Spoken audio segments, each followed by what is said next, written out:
Well, welcome everyone. I hope you and your families are well. Welcome back to our Spring 2021 Inside the Box lecture series with Designing Wellness as our focus. I am so excited to introduce tonight's speaker, Frances Halsband FAIA. Thank you, Frances, for being with us tonight. Frances is an architect and educator. She began her career at Mitchell Jurgla before starting RM Kliment and Frances Halsband Architects with partner Robert Kliment, FAIA. The firm received the AIA National Firm Award in 1997 and the New York AIA Medal of Honor in 1998. Frances was the first woman president of AIA New York and the Architectural League of New York. She was the chair of the 1999 National AIA Committee on Design, where I first met her. She was also a commissioner of the New York City Landmarks Preservation Commission.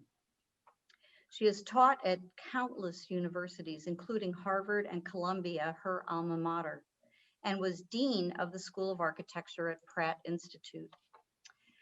In 2018, she led a huge effort to amend the AIA Code of Ethics to prohibit discrimination and to promote equality in the architectural profession. I really feel like I have to applaud you for that. We are delighted that you are here. So I'm going to hand it over to Frances. Oh, okay. Thank you. It's actually quite terrific to be here.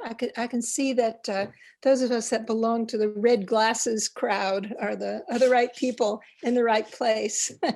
I want to say right away that it's true that I'm an architect, but I'm not a healthcare architect. In fact, until a couple of years ago, I had no idea of really anything to do with healthcare. And when our client for this hospital in Uganda first came through our door, and I'll talk about that later, he said to me, oh, I want you to, we're going to design an ambulatory surgical facility in Uganda. I didn't even know what ambulatory surgery was.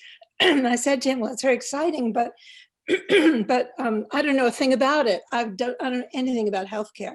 And he said, that's exactly why we want to hire you. We want somebody that can think about this in a new way. So here it is. You're going to think about it in a new way with me tonight a little bit. I think as an architect, we all know how very seductive building massing is, and creating a monumental presence is something we spend a lot of time doing. But I think that most people spend most of their time in the interiors of these buildings, and that's really where people live their lives. And the people who are in those buildings really don't know a lot about theory or architecture. I don't think they read architecture magazines. I hope they don't. And really, they just want to be comfortable and happy, and they don't want to be threatened. I think they don't want to be challenged. I took a look at the website of SVA, and I can see, looking at the work of all the students who are on tonight, that you're very good at what you do. You all know how to design things and how to present them beautifully. So I'm certainly not going to tell you how to design something tonight. I think what I really want to talk about is this idea of hospitality. What do we really mean when we say that? How do you create a place at which you feel at home? You feel comfortable, you feel safe, you feel generously welcomed and respected. I think those are definitions of hospitality. We wish they were definitions of hospitals, and I'll talk about that later. I think even more important, they're definitions of equity and inclusion.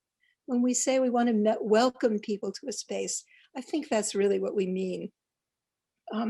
I thought, what better way to talk about wellness than to talk about what is the experience of being in a healthcare place.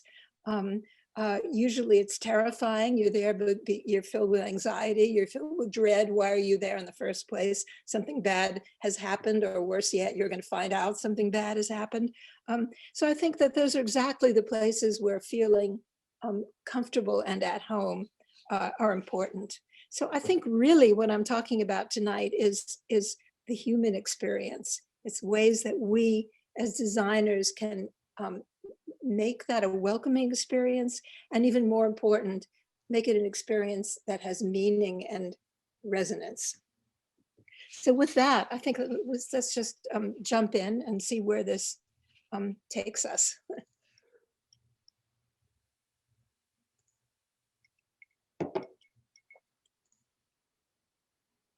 Great, okay.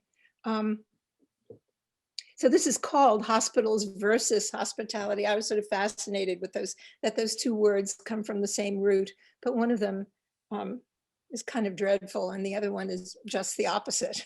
Someday Carol and I should give a talk about that together, but not tonight. Okay. I think that for the past 15 or 20 years, there's been an enormous focus on healthy buildings.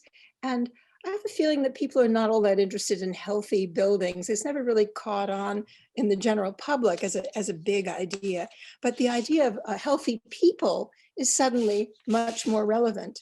And so thinking about how do buildings help people to be healthy is something that we can all focus on and cheer on. So there's this word wellness. I'm not sure what it means. I think it means buy a gym membership, but in a vague way, we all have some sense that wellness has something to do with comfort, security, safety, that it's certainly tied to being able to have daylight and a view outside. It's certainly tied to clarity of movement. There's a lot of interest in air quality and these days, and I promise you that I'm not going to talk about air quality tonight. I think every man on the street knows more about air filtration right now than I do. Next, please. I think what I do want to talk about though is what are those qualities that make a space feel welcoming? And to me, the very first thing is knowing where you are, walking in and seeing out of a window so you know where you are in relation to the place you've just come from, or how does that building communicate to you, and what does it communicate to you? So what I'm calling walls that speak or floors that speak are really the clues that you pick up as you're walking around a space that tell you where you are, make you less frightened about where you are, and begin to inform you about where you are. Next, please. Typically, we would do that in the real world. What you do is you talk to your clients and you find out from them what they're thinking and what they want the space to be and how they want to operate in that space. And I would say to all of you who are students that when you get your first job, do everything you can to connect to to go for some of those client interviews where you're really meeting and listening to people and talking about listening about what they really want. In the absence of that, the other thing you have to do is kind of imagine it yourself. My way of starting to imagine a space is what people in my office call my happy people drawings. And this is me exploring what it would be like to be in a space before I've even designed something. So you'll see that, for instance, the space is just defined by a single line, and that's the floor. And there's another line, and that's the ceiling. And that's it. That's all we know about the space. But then as I start thinking about what's where, I start drawing what's happening in that space. So this is a high school in New York. So people get out of a taxi. It's a private school, so they all come in taxis. They get out of the taxi, they walk through the front door, they walk in. What do they see in the lobby? What's there? As I started drawing, I thought, well, maybe there are some students that are having a t-shirt sale. That's the kind of thing you'd see in a lobby. So I put some t-shirts on the wall, and then that told me that the lobby had to be a place where you could have a table with t-shirts and you could pin some of them up on the wall, and that began to inform the experience. I started thinking about where all the lockers were and what they saw when they looked out of the lockers. We created a big room in the back, and up above the big room, it turned out you could have a terrace. So I thought, well, what happens on the terrace? I started drawing people sitting under umbrellas on the terrace. I started looking under the big room and realized we could put the dance studio there, but then, well, the noise of the dance studio and the noise of the big room, that could be a problem. So just drawing these people in the space I was kind of talking to myself about what was really there. So the next one. When I started to think about the big room in even more detail, I realized that the room itself could be a lot of different things. It could be a big open room where people went to dance class and just hung out. It could be a room with performances, theatrical performances. And in that case, we would have to close off all the glass and make it very solid and back at certain times of day. So that was another piece of information. Or there might be an enormous audience if the entire school gathered there for some moment. So again, it's just a way of thinking about a space. And then finally, one more of these drawings. We're working on an art school at Pratt. Can we, next please, is it right? It's an existing building on the Brooklyn campus, and the yellow spaces are all of the public spaces of all the studios. So again, I started drawing and I realized that the purple studio, which is the fashion department, they were probably going to be displaying t-shirts in their display space. And up above that, the orange studio, which is the interior design studio, they were building models that day. So I started to think about that. And then they were showing off an exhibition of light fixtures in their space. And the top floor were the graphic designers, and they were putting up huge posters. So again, this is just, it's not even the architecture yet, but it's a key about what the architecture could be. So that's one whole way of entering into a space. Then I think even more important than that, when you start to think about what are the decorative schemes that you're going to use for a space, does it just come out of your thinking, oh, today I'm really in my pink phase, everything's going to be pink? Or is there a way that the walls themselves can speak about what's happening in the space? So the next couple of slides are really working with artists. I could do another whole talk on how important it is to collaborate with as many people as you can, and what the artists brought to that. So this is the Language and Literature building at NYU, and the ground floor lounge here. We worked with the artist Elena Kliment, and she created a mural of very carefully researched paintings of famous authors who lived very close to NYU, around the corner from NYU, and what their house looked like, what their studio looked like, and what books they had on their shelves. So in fact, we're looking here at the yellow one is Jane Jacobs, I think, and I can't know the exact order of them. But so sitting in this room, you're not just thinking, oh, great color scheme, clever architect. You're absorbing information that relates to the school and to the neighborhood. So it's providing a kind of information. Another example of that is at also at NYU. This was still under construction a year ago, and we took the picture. This was the lobby of a space that was an institute that studied urban design in several different cities, and the decorative scheme here was to create the maps of the urban areas that were being studied at the school and use them to cover all the walls of the lobby. So you see two people putting up one of those maps. So again, it's based on some significant aspect of really being in the space. Finally, another one, this is actually at Brown. This is the medical school at Brown, and there was a bridge connecting two pieces of the medical school.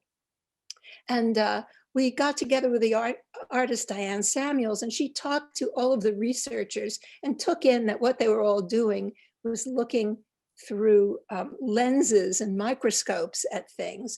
And she asked them all to give her little cards with lines from their favorite poetry on them. And then she created this amazing glass wall, which is made up of the lines of poetry that she was given, and all of these kind of little lenses through which you look at the world. So again, it was just a wonderful way of taking something about the space and about the place and making that the decorative scheme. Same thing with floors, I should say. Floors can also sometimes give you meaning. This is a floor that we did at SUNY Purchase. We were trying to explain that there are three different departments or different sections of this building, and there were places where they all met and mixed together. So people coming in the front door could understand that they were in a place where they could split off to the yellow place or the green place and so on. So the floor was not only decorative, but it was giving meaning. And then finally, one of my favorite ones of these, we did a visitor center at the FDR Library in Hyde Park, and it's a huge historic site with lots of different buildings on the site. And we created a mosaic on the floor of the visitor center. And if you go to the next slide, you can see that the mosaic on the floor actually shows all of the different things that there are to see at the site and where they are. So you can orient yourself by looking down and saying, okay, let's just walk out of here and walk off towards the right and we'll get to Valkill Cottage. So again, you can just order carpet, you can do that, or you can think of how can all of this really contribute to what I'm doing. Okay, so armed with all of those tools, let's take a look at some healthcare situations and how all of that might apply. The very first one is a plastic surgery offices at Mount Sinai Hospital in New York.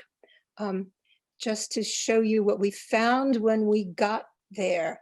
This is the waiting room. We were told all about how the patients used the space and what was happening. And I had a big revelation that stayed with me through the next few projects. I thought to myself, patients are people. And I know how people behave and what people want to see. And people do not want to sit in a row of chairs staring at each other. And they don't want to have a television blaring away directly over their heads. And they don't want to have to talk to somebody by looking through a little black hole in the wall to get there. So everything about this is scary, anxiety producing, exactly not a welcoming and warm space.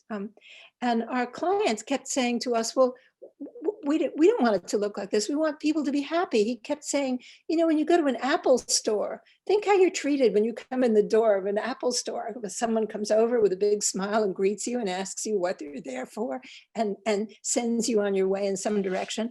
Why can't our space be like that? And, since he was the client, the answer was, yes, it can be.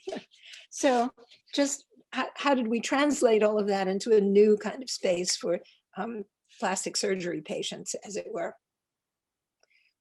So the first thing we did was we said, okay, when you get off the elevator and come in, you should be looking out the window so you know where you are.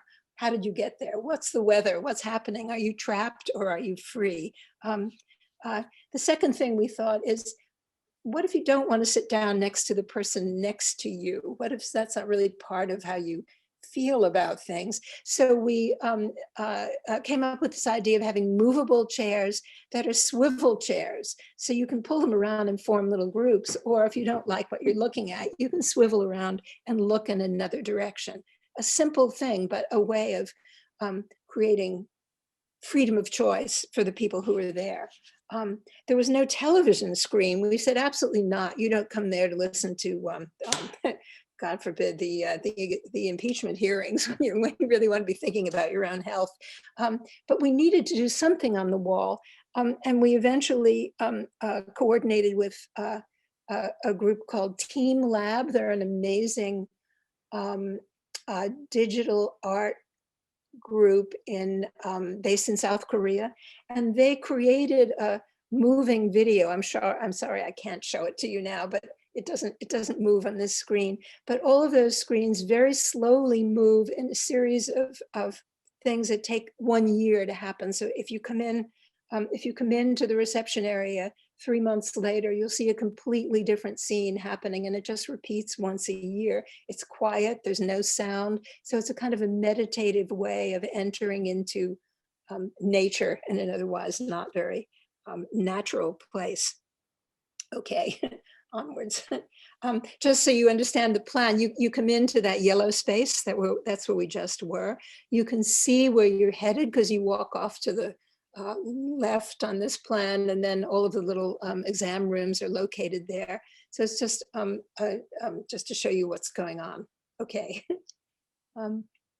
Oh, here's this picture of this thing, which was not designed for this room, but chosen for this room as something that you can really study. So again, you're not in a waiting room where what you're looking at is repeating over and over again. You're in a reception room where there's an artwork that you can study or enter into if you want to.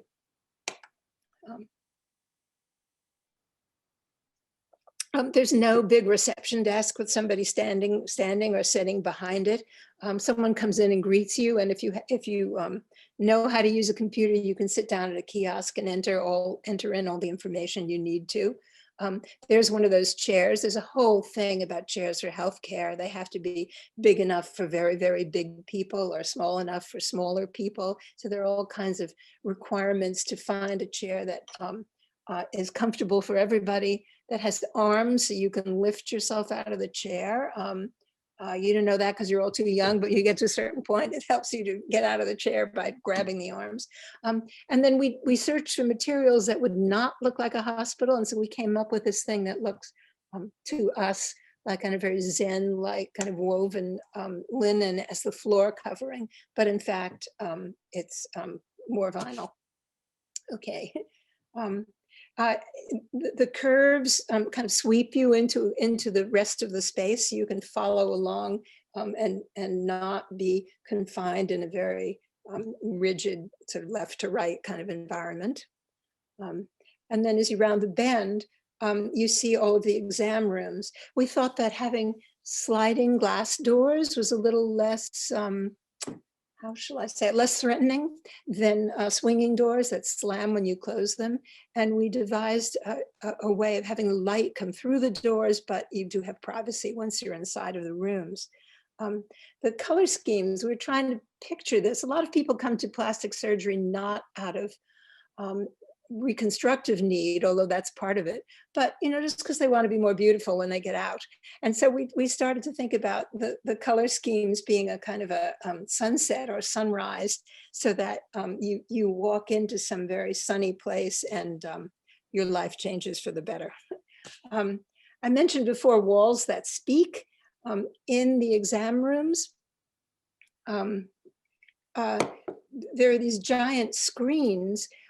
So what's happening here is that a doctor can sketch on the screen and draw for you a picture of what's actually going to happen to you. That picture can then be texted to you or sent to you, or you can take it home and look it over again once you get home. The way of doing this is something that's actually now being worked on between Mount Sinai and Microsoft to make this be a kind of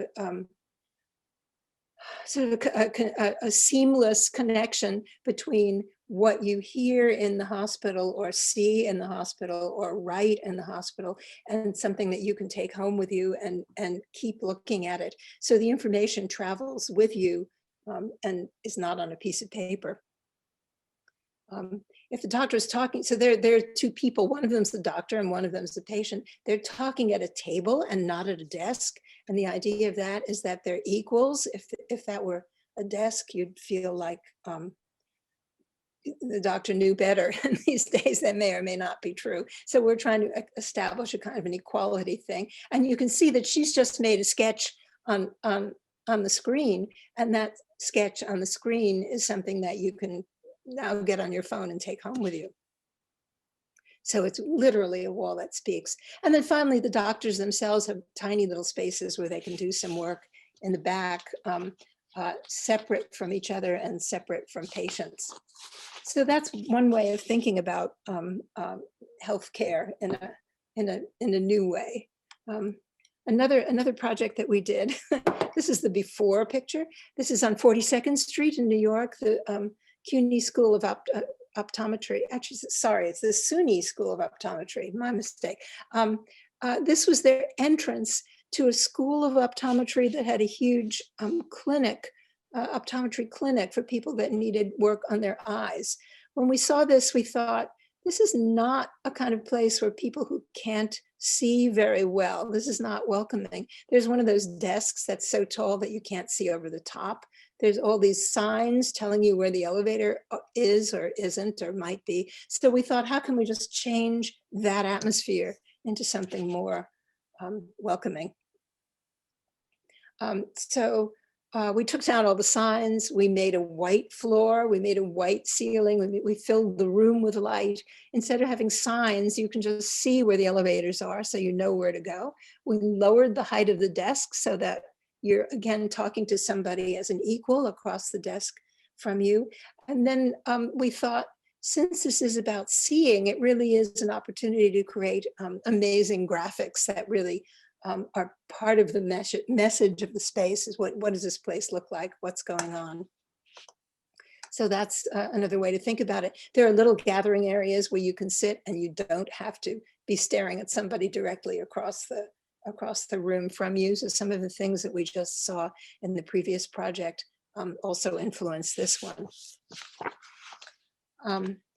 The next one is under construction. So I don't have a lot of pictures for it, but the NYU School of Global Public Health, it's a huge school right now, growing very quickly, as you can imagine. And they took over a historic building on Astor Place in New York, on Lafayette Street.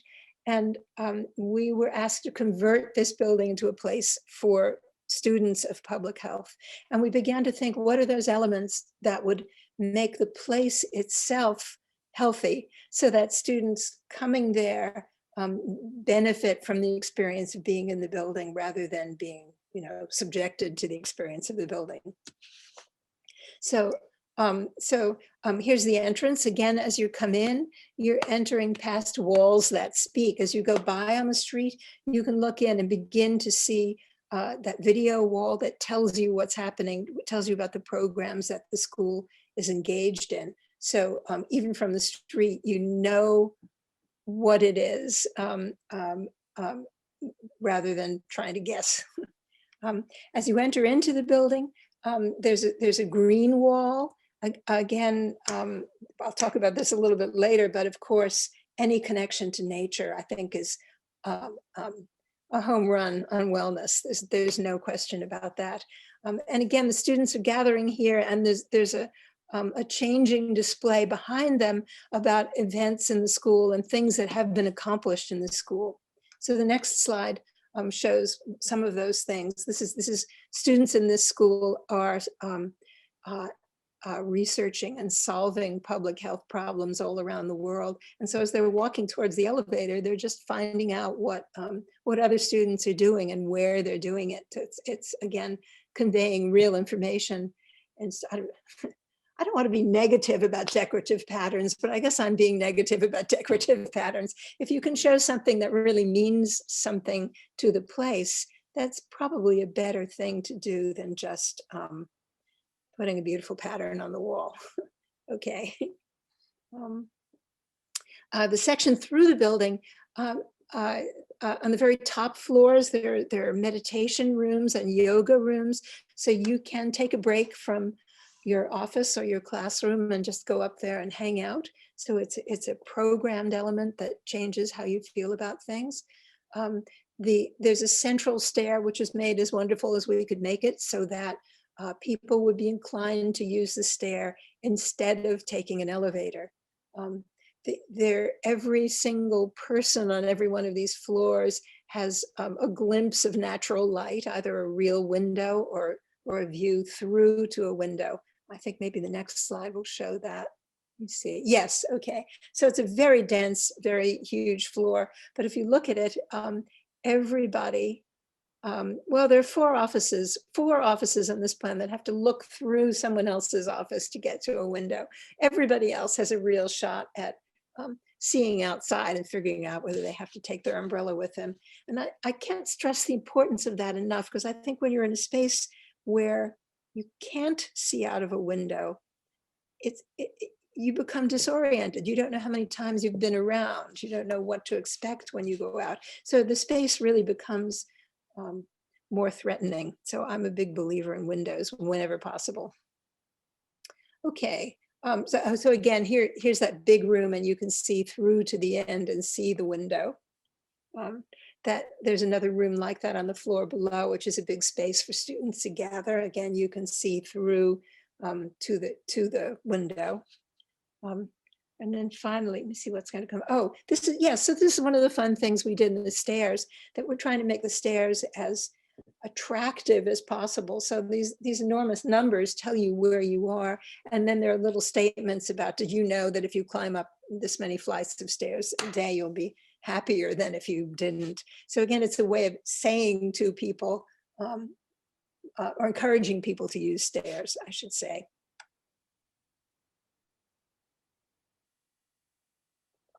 So then finally, putting all this together in a completely different atmosphere. We're going now to a small town in Uganda. This is an ambulatory surgical facility. That means that they perform surgeries where you can come in and leave the hospital the same day. You ambulate out, I guess is the sense of it. So it's not a place with beds to stay over, but it is a place that has surgery. In Uganda right now, there are many clinics in these little rural areas, but there's really no possibility for surgery. So if you had a broken bone or appendicitis and you were in Chibira, you would have to get to Kampala, and that's 100 miles away, but there are no paved roads. So that's a long, long trip.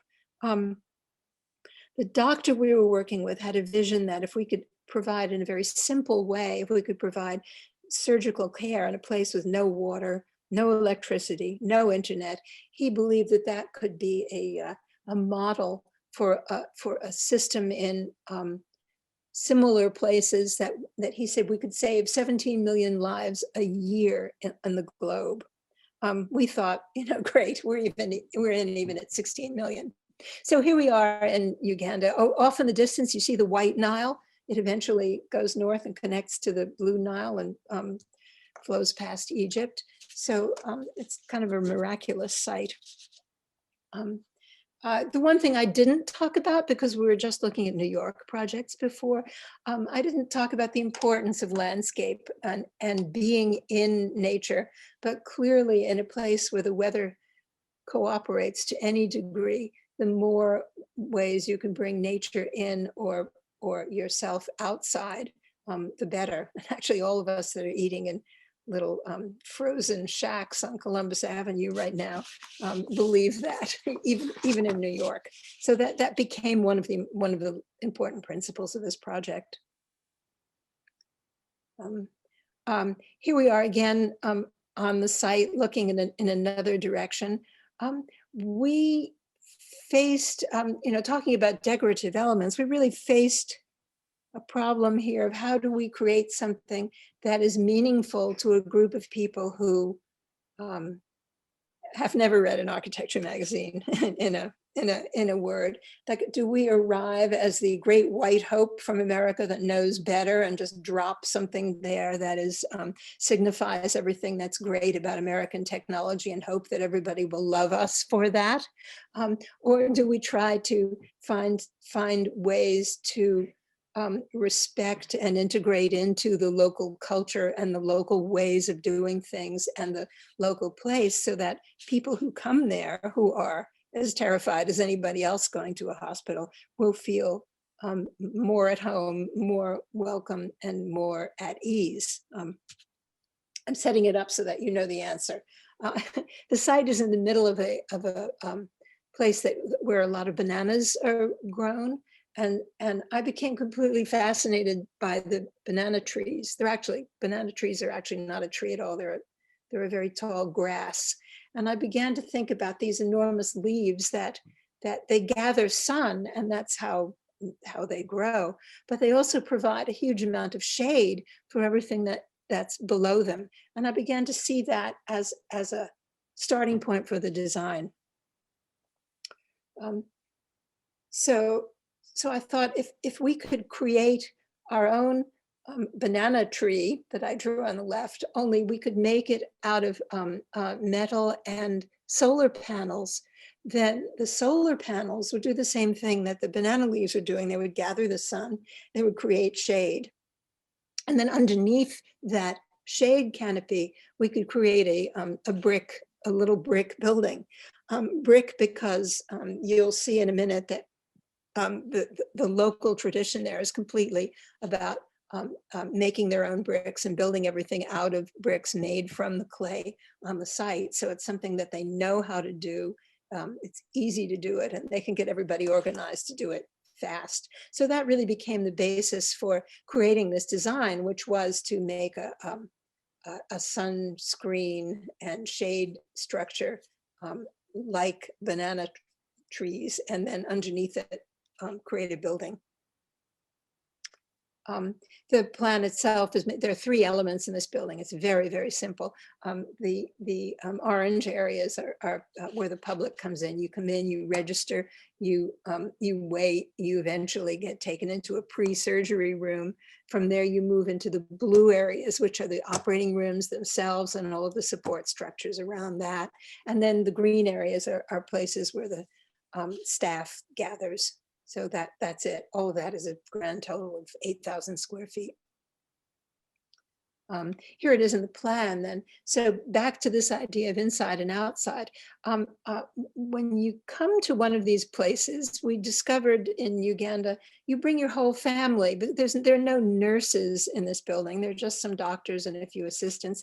So somebody has to take care of you. So a typical patient arrives with 7 or 8 people from his or her family to be there with him. So one, that courtyard is really a waiting and reception area under the canopy where families gather while the patient moves, checks in, enters 7, 8, and then finally into the operating room and back.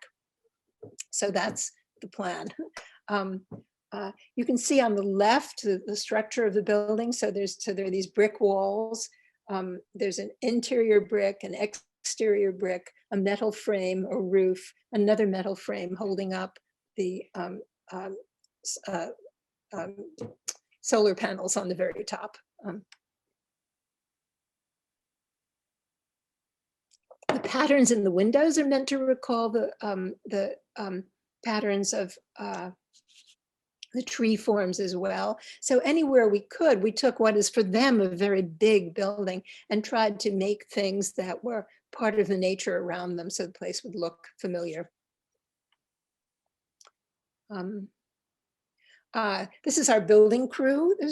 We taught a lot of people how to become contractors when they're out there. There they are signing the contract. And just to say a word about what it's like to build in a very far away place. If you go to the next one, there are just a couple of quick images of construction. They don't have any equipment, so they're just dealing with things at hand. Oops, can you go back one just for a second? Great. Okay. So the building is made out of a brick, which is not really baked enough to be waterproof, and that's what they're doing on the left. But then we designed this special bricks that were put in a kiln long enough so that they were waterproof, and those are the surface of the building on the outside. So it's a very simple technique for constructing this thing, which they all knew how to do, which they did on site. So here you can see the outside bricks and the inside bricks, and then this is the courtyard, which is the equivalent of a waiting room or a reception room in another place. Here you see it from up above. This is what what all of this looks like. There are a lot of technical things about making all this happen there, having to do with huge sets of batteries so that you never run out of solar power. The building is not air conditioned. This is all operable windows. So with the one exception is the operating rooms that had to be air conditioned because they wanted to be able to filter the air. But everywhere else, it's just natural breezes blowing through. So we didn't have to contend with that. Rainwater is collected on the site, and that's the water system. The only other very special thing is internet, that they dug a trench to bring a line to have perfect internet at all times, because you'll see in a minute that this is a big telemedicine site. Yeah, so here's, okay, the roof again. Actually, they're way far ahead of us on solar panels in Africa. These were actually, there were two competing firms. One was in Ethiopia and one was in Egypt, and they were competing for who had the best solar panels. So that's one thing that they really know how to do. Here we are again, looking back down into the courtyard. The paving here again is a natural local rock, familiar to them because they build their own houses out of this stuff. I'm sorry, no people in the courtyard, usually filled with people.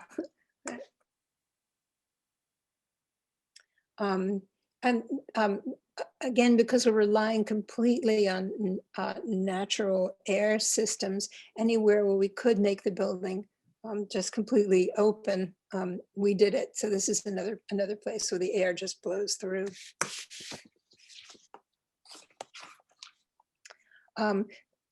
Here we are in the corridor walking towards the operating rooms, and then that's the